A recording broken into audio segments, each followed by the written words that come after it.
আজকে যে টপিকটা নিয়ে কথা বলবো সেটা হচ্ছে রিলেশনশিপ মেইনলি 3 রকমের হয়। একটা হচ্ছে সোলমেট রিলেশনশিপ, একটা হচ্ছে কার্মিক রিলেশনশিপ, একটা হচ্ছে টুইন ফ্লেম রিলেশনশিপ। আজকে টুইন ফ্লেম রিলেশনশিপ নিয়ে একটু ডিটেলসে বলি। সোলমেট রিলেশনশিপ নিয়ে এমন কিছু ডিটেলসে বলার নেই। সোলমেট যে তোমার জন্য খুব ভালো হবে, যার সাথে থেকে তোমার লাইফ খুব সাকসেসফুল হবে, তোমার জন্য খুব গুড মানে ভালো হবে, সে তাকে সোলমেট বলে। সোলমেট আমাদের অনেকেই থাকতে পারে।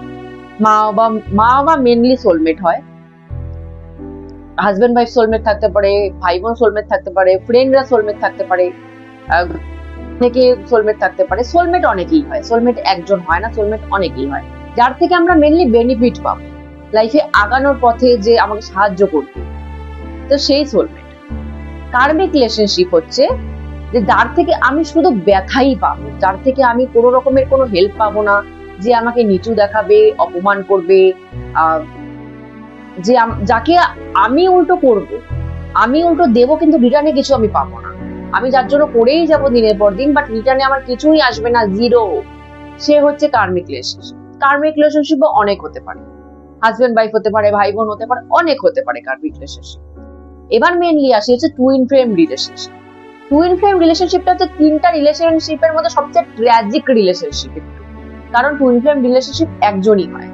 সোলমেট কার্মিক যেরকম অনেকজন হয়, টুইন ফ্লেম রিলেশনশিপটা একজনের সাথেই হয়। টুইন ফ্লেম রিলেশনশিপটা কে? প্রথম কথা হচ্ছে সোলমেট কার্মিক রিলেশনশিপ হচ্ছে যাদের সাথে আমাদের আগের জন্মে কিছু লেনা দেনা ছিল। সোলমেট মানে আমি তার সাথে আগের জন্মে খুব ভালো রিলেশনশিপ নিবেছি, যাকে আমি অনেক কিছু দিয়েছি, তো সে এ জন্মে এসে আমাকে সেগুলো রিটার্ন করবে, ভালো জিনিসগুলো, সে সোলমেট।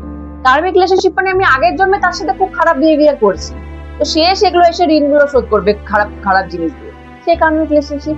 টুইন ফ্লেম রিলেশনশিপের সাথে আমাদের আগের জন্মে কোনো লেনা দেনা নেই। টুইন ফ্লেম রিলেশনশিপটা কি জিনিস হয়? যখন ঠাকুরের বডির থেকে সোল বেরোয়, তো সব আমরা ঠাকুরের বডির থেকেই সব বেরোনো, সোলগুলো যখন পৃথিবীর বুকে আসে, মায়ের গর্ভে আসে সোলগুলো, তো অনেক সময় কি হয়, সোলগুলো আসার সময় স্পিড এতটা বেশি থাকে, তো সোলগুলো না কি ভেঙে দুটুকরো হয়ে যায়। সোলগুলো ও দুটুকরো নিজেকে দুভাগে ভাগ করে দেয় একার থেকে। তো সে দুটো ভাগ যখন এসে দুটা শরীরে, দুটা মানব শরীরে জন্ম নেয়, তো সেটাকে বলে টুইন ফ্লেম রিলেশনশিপ, যেটার সাথে আগের জন্মের কোনো লেনা দেনা নেই, প্লাস যেটা দুজনই হয়, বেশি হবে, সেটা হচ্ছে twin flame relationship. Twin flame relationship ভাই বোনও হতে পারে, আবার হাজবেন্ড ওয়াইফও হতে পারে। বেশিরভাগ ক্ষেত্রে দেখা গেছে হাজবেন্ড ওয়াইফই হয়, ভাই বোনের থেকে বেশি হাজবেন্ড ওয়াইফই হয়। তো টুইন ফ্লেম রিলেশনশিপটা কি হয়? তোমাকে সে মিলিত হতেই হবে, তোমাকে এই পৃথিবীতে এসে তোমাকে মিলিত হতেই হবে। মানে এরকম না যে আমার সাথে তার সারা জীবন কোনো দেখাই হলো না, এটা হবে না, তোমাকে তার সাথে মিলতে হবে টুইন ফ্লেম রিলেশনশিপে। টুইন ফ্লেম রিলেশনশিপে একজন বডি মেল হয়, একজন বডি ফিমেল হবে। এরকম কোনো সময় হবে না যে দুটোই ফিমেল বা দুটোই মেল, এটা কোনো সময় হবে না। একজন মেল বডিতে ধারণ করবে, একজন ফিমেল বডিতে ধারণ করবে। একজনের একদম বিপরীত ক্যারেক্টার হবে। একজন খুব ভালো হলে একজন খুব খারাপ হবে, একজন খুব অনেস্ট হলে একজন খুব ডিসঅনেস্ট হবে, একজন খুব সৎ হলে একজন খুব অসৎ হবে। মানে যে যেরকম তার অপোজিট জন সেরকমই হবে। বিশেষ করে এটা রিসার্চ করে দেখা গেছে যে মেল বডিতে থাকে সে বেশি নেগেটিভ হয়, আর যে ফিমেল বডিতে থাকে সে পজিটিভ হয়। এটা রিসার্চে এটা বেশি দেখা গেছে, জিনিসটা এরকম হয়, আর বিশেষ করে হাজবেন্ড ওয়াইফই হয়। এবার আসে টুইন ফ্লেম রিলেশনশিপ, মানে হচ্ছে আমি যার থেকে শুধুমাত্র ধাক্কা খাবো, যেটা কার্মিকেও আছে, যে আমি শুধু যার থেকে খুব খারাপ জিনিসই পাবো, রিটার্নে কিছু মানে আমি তার জন্য করে যাব, রিটার্নে কিছু আসবে না, জিরো। কার্মিকের সাথে এই জিনিসটা একটা সিমিলার আছে টুইন ফ্লেমে, কিন্তু কার্মিকে শুধু খারাপ হতেই থাকবে, খারাপ হতে থাকবে, খারাপ হতে থাকবে। টুইন ফ্লেমে আবার তা হয় না। টুইন ফ্লেমে কি হয়, আমি ও যত আমাকে ধাক্কা মারবে, ও যত আমাকে কষ্ট দিবে, আমি তত অন্যদিকে জিনিস, আমার লাইফের মোড়টা তত অন্যদিকে ঘুরে যাবে, পজিটিভ দিকে ঘুরে যাবে। একটা করে আমি ধাক্কা খাবো, আমি লাইফে ঠাকুরের দিকে দৌড়াবো। একটা করে ধাক্কা খাবো, আমি লাইফে আরো স্ট্রং হয়ে যাব। একটা করে ধাক্কা খাবো, আমি লাইফে আরো সাকসেসের পথে এগিয়ে যাবো। একটা করে ধাক্কা খাবো, আমার মন আরো স্ট্রং হয়ে যাবে। মানে এটা হচ্ছে নেগেটিভ জিনিস, নেগেটিভের সাথে পজিটিভ জড়িয়ে আছে।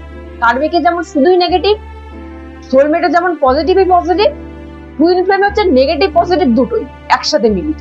যে ও যত আমাকে নেগেটিভ ধাক্কা মারবে, যত আমাকে ডিসরেসপেক্ট করবে, যত আমাকে ডিচ করবে, যত আমাকে নিচে নিচে দেখাবে, আমি তত স্ট্রং হয়ে যাব, আমি তত ঠাকুরের দিকে মন চলে যাবে, আমার তত মোহ মায়া কেটে যাবে, তত আমি মোক্ষের দিকে ছুটবো, তত আমি সাকসেসের দিকে ছুটবো। মানে যত ও আমাকে খারাপ ব্যবহার করবে, আমি পজিটিভ দিকে দৌড়াবো। যত ওর থেকে যত নেগেটিভ পাবো, আমি তত পজিটিভের দিকে দৌড়াবো। মানে উল্টো রিয়াকশন হয়ে যাবে। ও আমাকে খারাপ করার জন্য কিছু করছে, আমার ওটা বেনিফিট হয়ে যাবে, পজিটিভে কনভার্ট হয়ে যাবে। টুইন ফ্লেম রিলেশনশিপটাই এরকম। ও আমাকে লাইফে যত খারাপ রাখতে চাবে, আমি তত উল্টো ভালো থাকবো ওর দ্বারাই। রিলেশনশিপটাই এরকম রিলেশনশিপ। যত খারাপ করবে, তত আমি ভালোর দিকে ছুটবো, সেটা ভালোতে কনভার্ট হয়ে যাবে। ও যদি আমাকে অভিশাপও দেয়, সেটাও আমার জন্য পজিটিভ হয়ে যাবে, কনভার্ট হয়ে যাবে পজিটিভ। এটা হচ্ছে টুইন ফ্লেম রিলেশনশিপ। এবার একটু বলি টুইন ফ্লেম রিলেশনশিপের ব্যাপারটা কি।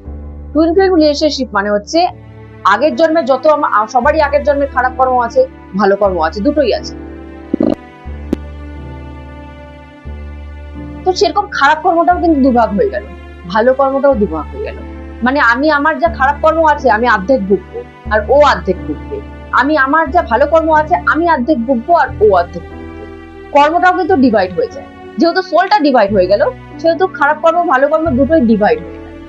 মানে ধরুন কোন সোল সাধনা করে এসেছে, তার যদি টুইন ফ্লেম হয়ে যায়, তার যদি সোলটা ভাগ হয়ে যায়, ওই সাধনার ভাগটাও দুটো সোলই হাফ হাফ পাবে। তাই বলে এই না যে দুটো সোলই এই জন্মেও মানে স্পিরিচুয়াল হবে, তা না। সাধনার পূর্ণ ফলটা পাচ্ছে। হতেই পারে যে একজন সাধক হলো, একজন সাধক হলো না, একজন নর্মাল মানুষ হয়ে থেকে গেল, একজন সাধকের পথে চলে গেল, হতেই পারে। কিন্তু আগের জন্মের সাধনার ফলটা দুজনেই সেম পাবে, আবার আগের জন্মের খারাপ ফলটা দুজনে সেম পাবে। বিশেষ করে দেখা গেছে টুইন ফ্লেম রিলেশনশিপে যে ফিমেল থাকে, সে সাধনার দিকেই দৌড়ায়। টুইন ফ্লেমে একটা জিনিস দেখা গেছে, টুইন ফ্লেমরা যে সাধনা করে, যে যারা সাধক প্রকৃতির হয়, তারাই বেসিক্যালি টুইন ফ্লেম হয়। নর্মাল মানুষ টুইন ফ্লেম অত সহজে হয় না। যারা সাধনার ভার তাদের মধ্যে আছে। সাধনার ভার মানে আমি প্রচুর সাধনা করেছি, প্রচুর পুণ্যকর্ম আছে, তো সেই পুণ্যকর্মটা না একটা সোলে ধরে রাখতে পারে না, তো তাকে ডিভাইড করতেই হয়। ওই জন্য সে নিজের থেকেই ডিভাইড হয়ে যায়, কারণ এত ভালো কর্ম সে নিজে সে ফলটা ভোগ করতে পারবে না বলেই সে নিজেকে দুভাগে ভাগ করে দেয়। তো যারা টুইন ফ্লেম না, তাদের কাছে দেখাই এই জিনিসটা হয় যে যারা ফিমেল বডিতে আছে, তারা সাধকের লাইনে ঢুকবেই, তারা স্পিরিচুয়াল হবেই, তারা ঠাকুর ঠাকুর বলে পাগল হবেই, তারা স্পিরিচুয়ালিটির দিকে, আধ্যাত্মিকতার দিকে আগাবেই আগাবে।